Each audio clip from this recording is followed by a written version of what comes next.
Bueno, vamos a comenzar.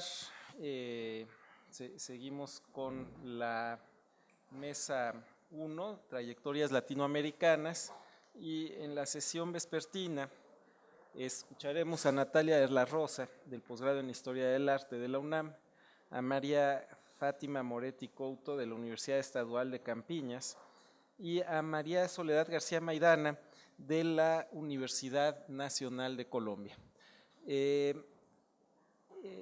Natalia de la Rosa es candidata a doctora en Historia del Arte de la UNAM. Su trabajo estudia los vínculos entre la arquitectura, la pintura, la literatura y el cine, y como parte de su investigación ha realizado estancias en el Instituto Getty, en el Instituto Valenciano de Arte Moderno y en el MoMA. Ha colaborado en distintos proyectos de exhibición como curadora o cocuradora. Quizás menciono que es actualmente curadora en el Museo de Arte Moderno, donde realizó la exposición que está actualmente Cineplástica, el film sobre arte en México. Ella va a hablar sobre Lincoln Kirstein, el realismo y la definición del arte latinoamericano en la guerra. Adelante. Gracias a todos los organizadores del coloquio, y también quisiera hacer un agradecimiento público a la Sala de Arte Público Siqueiros y la Tallera, porque parte de esta investigación se pudo complementar con un taller de crítica que se llevó a cabo el año pasado, en donde con profesores como Mari Carmen Ramírez, Gustavo Buntix, el propio Cuauhtémoc Medina, Gerardo Mosquera, pude ahondar un poco más en este tema y vincularlo a problemáticas actuales. Introducción. Lincoln Kirstein, promotor de la danza en los Estados Unidos y crítico de arte, estuvo a cargo del Departamento de Arte Latinoamericano del Museo de Arte Moderno de Nueva York de 1940 a 1943, antes de partir hacia Europa como parte del ejército norteamericano en la Segunda Guerra Mundial. Este personaje, nacido en Rochester, Nueva York, estudió en Harvard y fue fundador de la revista Hound and Horn,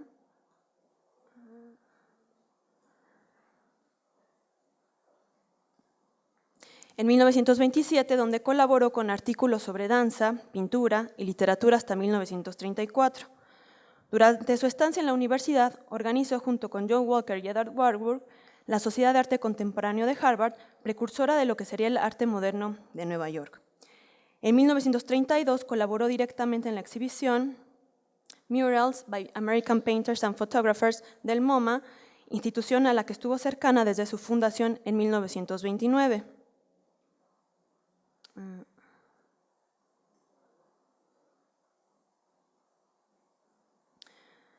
Entre sus estudios dedicados a artistas diversos, destacan los elaborados a Pavel Chelytchev, Walker Evans, William Rimmer, Elin Nadelman, y todos estos escritos fueron paralelos a sus trabajos sobre danza. El encargo más importante que tuvo durante su administración en el MoMA fue el realizar un estudio sistemático sobre el desarrollo del arte latinoamericano en países como Brasil, Bolivia, Uruguay, Argentina y Chile, dentro del programa de la Oficina de Asuntos Interamericanos, coordinado por Nelson Rockefeller. La labor de Kirstein consistió en contactar a diversos dirigentes de los proyectos culturales de estos países, así como a distintos artistas para la adquisición de obras representativas de los movimientos de arte moderno en dichos países. El resultado de esta labor fue la redacción de una monografía en la que el autor vertió toda la información al respecto y la exposición La colección de arte latinoamericano del Museo de Arte Moderno, inaugurada en 1943, la cual recorrió parte de los Estados Unidos durante un periodo de un año y fue puesta en marcha de nueva cuenta en 1945. La información de esta monografía se complementaría por el diálogo con el director del museo, Alfred Barr, quien se habría encargado de visitar México y Cuba como parte de este mismo proyecto. Esta presentación busca, como otros muchos ejercicios de crítica sobre arte latinoamericano actual, establecer una balanza entre la tendencia abstracto-conceptual con que se estudia, exhibe y colecciona arte dentro de esta categoría y ampliar una reflexión desde una genealogía en la construcción del término. Esta apertura se plantea además agregar más nociones para estudiar estos conjuntos, las cuales fueron propuestas por los propios actores que intervinieron, con el fin de contrarrestar la concepción surrealista fantástica con que también se pensó por muchos años esta producción continental. Con ello se busca exponer diversas problemáticas que surgen de una primera selección de obras que se denominaron bajo dicha definición. Propongo analizar diversos textos de Lincoln Kirstein para tratar de comprender su tan particular noción de arte simbólico, realista simbólico. Se parte del estudio presentado en el catálogo The Latin American Collection of the Museum of Modern Art y se contraponen a un artículo que hizo sobre David Alfaro Siqueiros y su trabajo en Chillán, una disertación hecha sobre el arte del Tercer Reich de 1945 y finalmente un artículo en el que toma su postura frente a las discusiones sobre el arte abstracto y realista en los años de la posguerra. Por medio de estas definiciones es posible comprender las justificaciones estéticas de un primer conjunto de obras a las que se denominó latinoamericanas. El proyecto del Museo de Arte Moderno. En 1942, Nelson Rockefeller, quien había sido presidente del Museo de Arte Moderno hasta 1939, comisionó a Lincoln Kirstein para realizar un viaje exclusivo para analizar y comprar obras de diversos países latinoamericanos, a partir de un fondo proveniente de la Oficina de Asuntos Interamericanos dedicado a la compra de arte latinoamericano. De esta forma, Kirstein quedaba al mando de la compra de arte, pero al mismo tiempo haría reportes confidenciales a Rockefeller sobre la situación política en el sur. Para 1942, explica su biógrafo, Martin Duberman, la situación de los Estados Unidos era complicado tras la declaración de guerra y solo 7 países latinoamericanos dieron su apoyo al país norteamericano y algunos otros rompieron sus relaciones diplomáticas. Estados Unidos veía a Brasil, Chile y Argentina como naciones que mantenían cierta cercanía por el fascismo. El objetivo era contrarrestar este apoyo por medio de una unificación cultural y diplomática.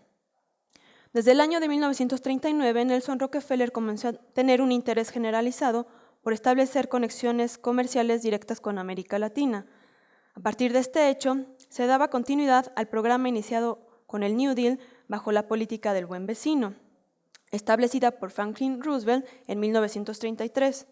Con ello, se establecía de manera velada y bajo un lema de cordialidad diplomática una estructura política y económica que buscaba el dominio hegemónico hacia sus vecinos.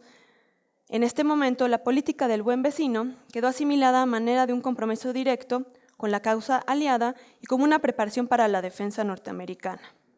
Como menciona Claire Fox en su estudio sobre la relación del arte y el panamericanismo, la Oficina de Asuntos Interamericanos fue creada para atacar el fascismo en Latinoamérica a través de la promoción del intercambio comercial y las relaciones culturales entre los Estados Unidos y países como Brasil, México, Chile y Uruguay.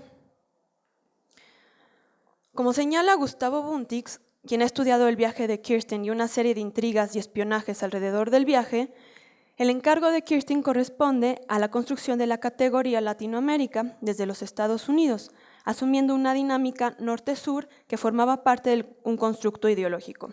Y lo cito. A pocos días de Pearl Harbor, el Museo de Arte Moderno de Nueva York decide contribuir al esfuerzo de la guerra, literalmente comprando la buena voluntad de las escenas artísticas de América Latina al adquirir en un solo viaje transcontinental el grueso de las decenas de obras que un año después se exhibiría como la gran colección latinoamericana del MoMA. Lo que estamos viendo es un poco la contraparte, son los diagramas que hizo en 1933 Alfred Barr y otro de 1941 sobre este desarrollo ideal de la vanguardia a partir del museo y su apuesta final por una posición canónica ya del arte norteamericano, en donde en este momento se incluye el mexicano. En términos de discusión sobre la vanguardia, dicho encargo se hacía cuando ya se habían dispuesto diversos frentes. Por un lado, quedaban resabios de la propuesta del Frente Popular, promovido por Rusia y adoptado por varios intelectuales como una defensa contra el fascismo. Por otro, ante el desencanto de la política soviética, a partir de los juicios de Moscú, la persecución contra Trotsky y el pacto ruso-germano, existían alternativas de disidencia como la que marcó el manifiesto que el líder revolucionario firmó con André Breton y Diego Rivera. No obstante, en términos del desarrollo del arte norteamericano, tal y como explica Serge Gilboa, quedó simbrada la condición de un arte norteamericano expresado por acciones como la de la Asociación de Artistas Abstractos Americanos o las posturas más alejadas del nacionalismo y más cercano a la noción de un internacionalismo, libertad creativa en términos de la vanguardia modernista, impulsada por Clement Greenberg, las cuales serán consolidadas a partir de la posguerra. Por la serie de textos y críticas que Kirstein realiza en esa época, hay que asumir que la definición de arte latinoamericano sucede a la par que el norteamericano, y estos mismos entrecruces y distanciamientos entre ambas esferas también son evidentes en la crítica del funcionario del MoMA. Este encargo sucede cuando recién se trasladaba el museo a sus nuevas instalaciones y se definía cada vez más su política institucional en aras de independencia del mercado europeo. Y cito a Gilbot: la independencia política del artista tenía que ser igualada por su independencia del dominio de París en el mercado del arte. Para que el plan tuviera posibilidades de éxito, era de absoluta prioridad el disponer de un museo de primer orden. Cierro cito. En este momento se situaba entre la destrucción de la cultura europea y el nacimiento de un nuevo modelo de cultura que se asumiría desde los Estados Unidos, quien entraba a la tarea de definir su propia identidad cultural. La selección de Kirstein al llevar a cabo este encargo dependió en gran parte de la tendencia militar que tenía el crítico, ya que había mostrado interés por formar parte de la milicia en los años 40 y desde los años 30, a lo cual daría continuidad cuando partió hacia el frente en 1943 como oficial de monumentos, con la misión de rescatar y resguardar el patrimonio artístico europeo. La disyuntiva que se plantea al revisar la justificación de Kirstein sobre la selección con la queja e inconformidad de Alfred Barr al respecto del proyecto de arte latinoamericano, dan una primera pista sobre el por qué quedó en el olvido este fondo, salvo algunas piezas. Mientras para Barr esta era una salida de emergencia ante la guerra y una selección que sería corregida a la brevedad, para Kirstein era un importante acervo para el arte moderno en general. Por ejemplo, Mari Carmen Ramírez afirma que la problemática del fondo parte del poco estudio con el que se realiza y la premura con que se lleva a cabo la selección. A este punto habría que sumar el propio enfoque de Kirstein en torno al arte, que al trasladarse a la producción de otros países ofrece una alternativa muy particular. El estudio presenta en la edición del catálogo hecha esta colección fue realizado por Kirstein y tenía una línea de análisis específica, situada desde las pretensiones de uso de la edición. También Alfred Barr dio su opinión al respecto y afirmó con seguridad en su introducción que este avance se trataba solo de un inicio en el coleccionismo del arte latinoamericano, puesto que era un conjunto incompleto. En este texto, Barr indicó que el programa partió de las acciones de la Segunda Guerra Mundial y este mismo hecho al mismo tiempo había impedido que la empresa fuera planeada mejor, al asegurar que diversos contratiempos repercutieron en que otros 10 viajes que se tenían en la agenda, solo uno, el destinado a México, fuera abarcado de forma completa. Este ejercicio sirvió además para hacer, explicaba Barr, para hacer un recuento a 10 años de la fundación del museo, de la conformación de su colección general.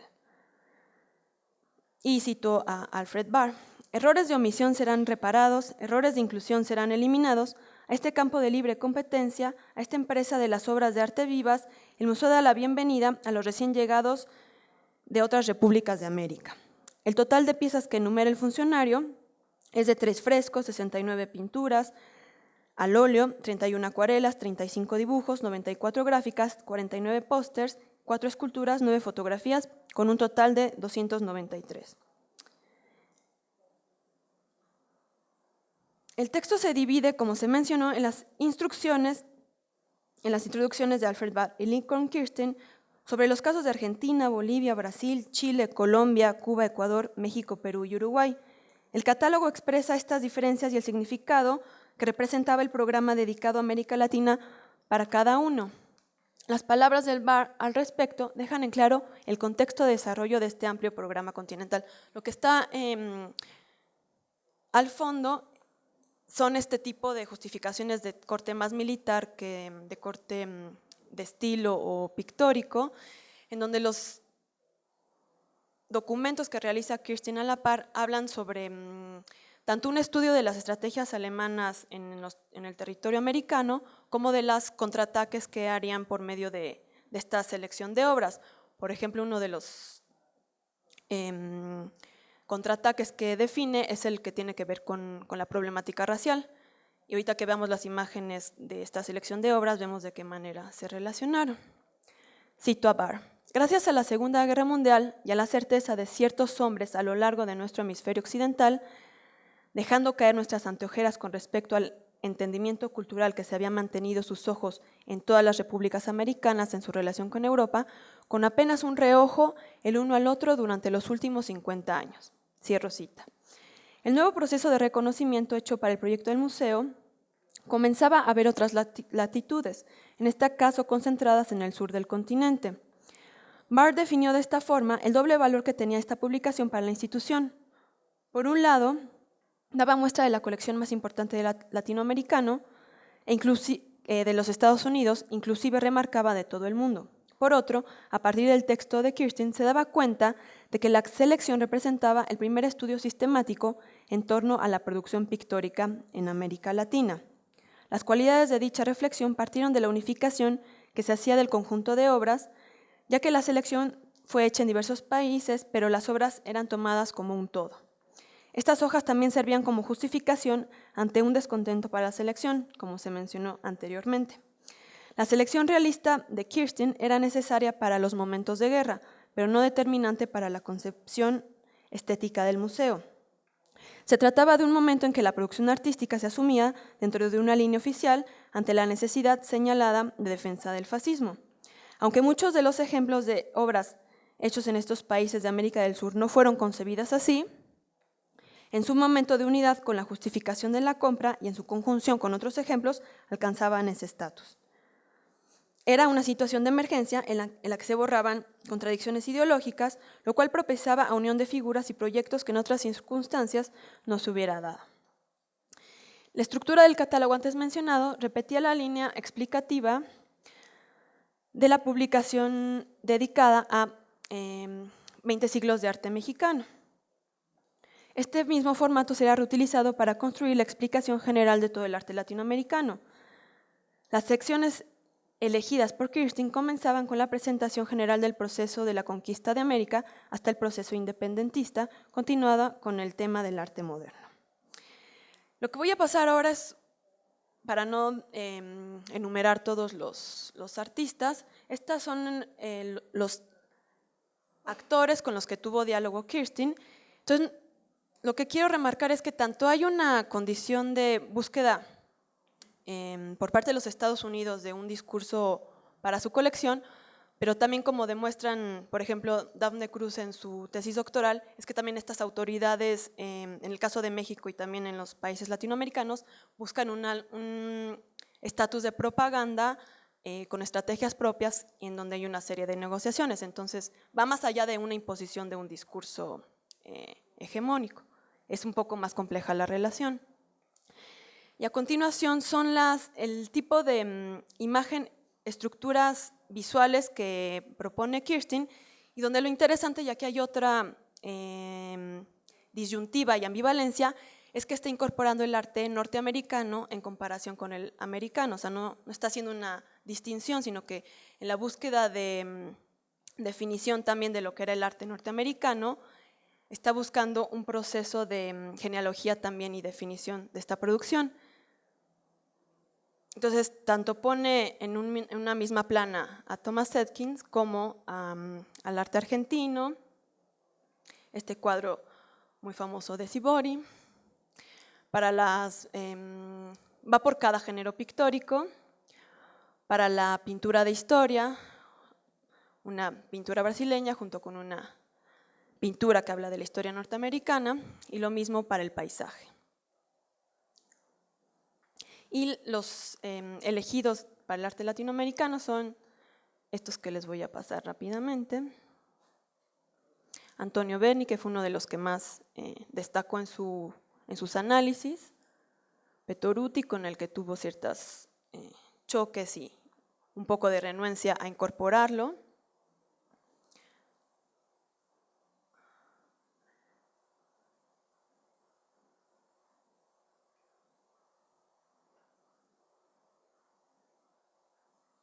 Y pues sí, el texto que más tiene información y más análisis es el del arte mexicano, junto con el de Uruguay y Brasil.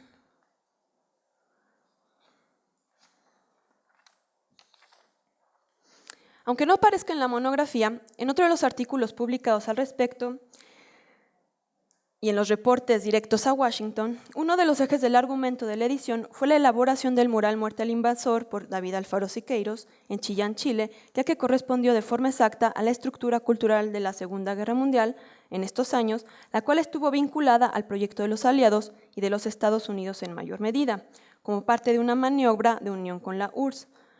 La pintura mantuvo una función fundamental en el discurso de unión continental y al ser hecha por un mexicano en el contexto chileno, se daba un primer paso de cordialidad diplomática entre estas naciones para posteriormente establecer una conexión política dentro del proyecto aliado, a través del uso de la retórica de la defensa territorial ante un enemigo bien señalado.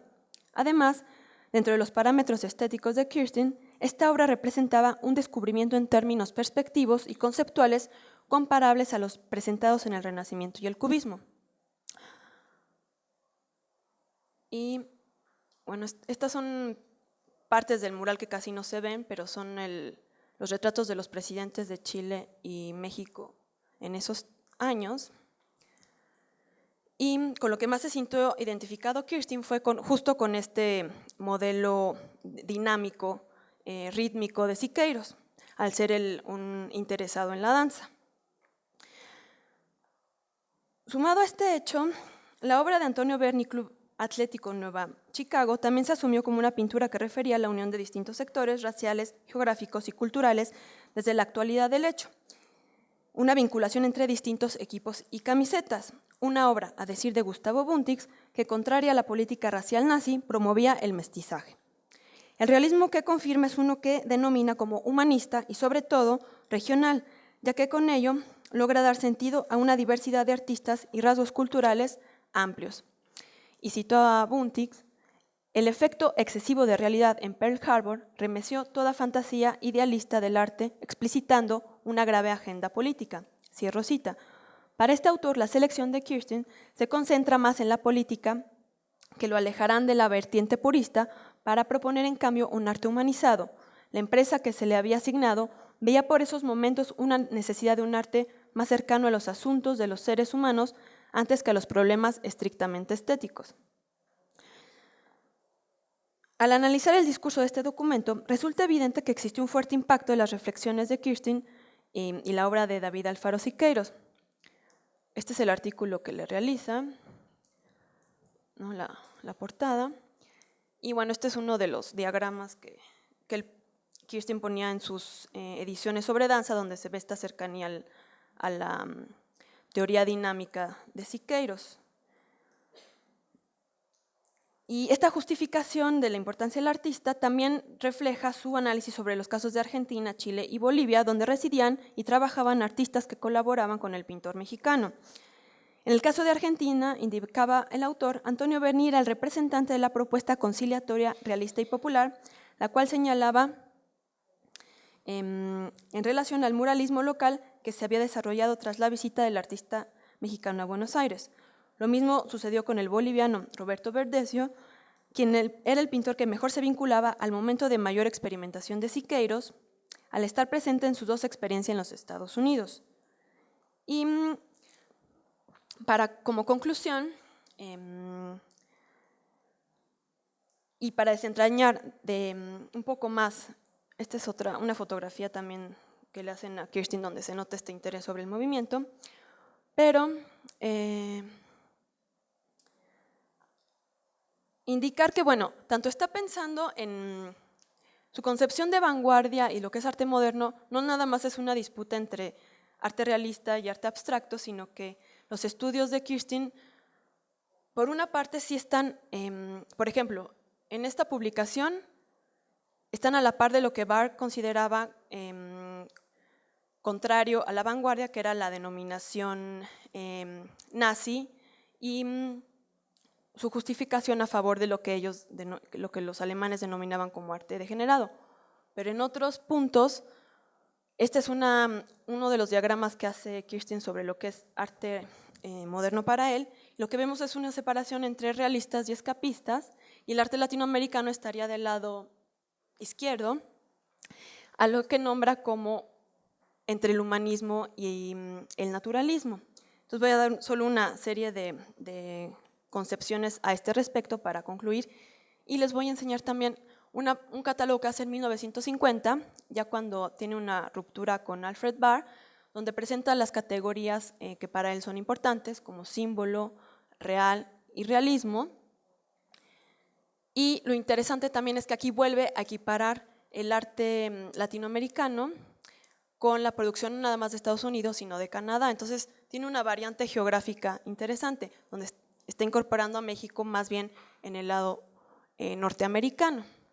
Entonces tanto incorpora a Cadmus como a Körner, junto con Julio Castellanos. En este contexto de confusión, pero al mismo tiempo de búsqueda de soluciones y tomas de postura, ya es la conclusión, Alfred Barr y Lincoln Kirstein colaboraron conjuntamente en los momentos de coleccionismo, en el 42, para que una de las estrategias del programa antinazi se conformara, a partir de la presentación de un arte continental cercano a los ideales democráticos. No obstante, parece que este proceso de definición también se situó en estos entrecursos de referencias, confusiones y vaivenes ante una expectativa de propaganda y una necesidad de definición de la vanguardia desde el continente americano. Según los diagramas de Kirstein, el realismo era aquella tendencia en la que los artistas están conscientes de una realidad objetiva fuera de ellos mismos. Se trata de un artista quien intentará sin prejuicio entender el significado del hombre, por qué está aquí, cuál es su propósito. Este realismo se dividía en 3 rubros: humanista, naturalista y supernaturalista, contrarios a ellos que consideraba escapistas, formalistas, soñadores inconscientes y expresionistas. Otro punto necesario para presentar en su definición sobre arte moderno es el siguiente. El arte moderno, y cito a Kirstein, es más novedoso cuando es más visionario, cuando el símbolo emerge y los artistas han gastado toda su energía y personalidad al intensificar el símbolo. Es posible concluir, bueno, esto es importante, sí, finalmente, sí, de este desglose de lo que para el autor significaba la pintura realista simbólica, se puede afirmar que entre múltiples referencias de la historia del arte hay un enlace en los estudios de la perspectiva de la clásica renacentista y barroca, la cual suma al estudio del paisaje y el cuerpo humano, el Greco como alguien capaz de encerrar el universo y Chelitschev, quien crea un paisaje interior que es unido a una anatomía. Entonces, como que eso define lo que para él era la condición perspectiva formal simbólica. Con estos referentes, el autor presentó la exhibición Realismo simbólico en la pintura americana. Es posible concluir que en este sentido, definición del arte norteamericano que hizo Kirstein, a la par del latinoamericano, no fue relegado por otros participantes del MoMA. Para él, esta respuesta de un realismo humanista y simbólico le servía para dar su postura frente a las distancias que tomaba con Alfred Barr y Clement Greenberg. Con estos ejemplos se ha pretendido abrir la discusión y las categorías para analizar la conformación del término arte latinoamericano. Las preguntas que quedan abiertas serían: ¿qué tanto de estas nociones sobre el realismo simbólico de Kirstein estuvieron presentes al definir la pintura fantástica latinoamericana? Y más importante aún, ¿qué de estos afueras conceptuales de las condiciones abstractas conceptualistas es posible retomar para pensar una categoría tan compleja como la de arte latinoamericano? Muchas gracias.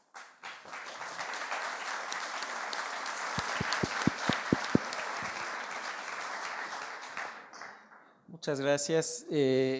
Tendríamos tiempo para 1 o 2 preguntas. Cuauhtémoc. Ha sido muy interesante, muy emocionante escucharte. Por un lado te quería sugerir que me parece que el coloquio de Taxco, Stanton Catlin hizo una rememoración de esa disidencia que debe ser útil para tu argumentación. Y precisamente iba en el sentido de lo que acabas de poner como obra de Kirstein, la vinculación del arte latinoamericano como un arte humanista realista en contra de un escapismo formalista.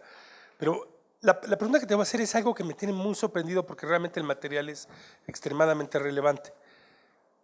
Lo más interesante es el hecho de que Kirstein estuviera haciendo una oposición racial entre latino, europeo y español contra americano, hablando de los indígenas. Lo cual es muy interesante, al mismo tiempo no coincide con ninguna agenda sobre todo de la nominación. O sea, que el nombre latinoamericano o Latin American aparezca sobre esa posición resulta muy interesante porque parece contradictorio. O sea, contra el texto que está tratando de oponer a la perspectiva blanca en alianza con una perspectiva caucásica como precisamente latina. ¿Cómo sucede esto? Es nada más que, porque el nombre de Latinoamérica en ese momento no es estándar, no es un nombre que está adoptado. Sí, imagino que incorporar a Brasil en el conjunto plantea dificultades, pero la decisión de usar el nombre del paraguas latinoamericano es de Rockefeller, preexiste a Kirsten, no está discutida en absoluto, pero muchas gracias. Sí. Pues sería algo que quedaría por ver, porque la comisión ya está denominada bajo esos términos de Latin American, y valdría la pena, más bien, yo creo que viene desde la cercanía con Rockefeller, porque aunque sí es cercano a Alfred Barr, la agenda que está siguiendo más bien es la de Rockefeller, y con quien tiene este contacto para hacer el encargo. Entonces, tendríamos que considerar tanto los estudios raciales, pero también toda esta consideración sobre el cuerpo que está dentro de su teoría. O sea, también cómo concilia cuestión racial con… porque por algo también le interesa la pintura de Chelychev, que es un estudio sobre el cuerpo. Entonces, partir desde qué se considera Latinoamérica, cómo se están estableciendo estas estructuras raciales con su propia teoría sobre lo corporal. Entonces, más bien sería algo que faltaría de desentrañar. Pero gracias. Pues, muchas gracias. ¿Podría haber otra pregunta? Yo, de algo que dijo Cuauhtémoc, fue en Zacatecas, y creo que se publicó en las memorias de ese coloquio, la intervención de Kathleen. ¿No hay otra pregunta? Bueno, pues muchísimas gracias, Natalia.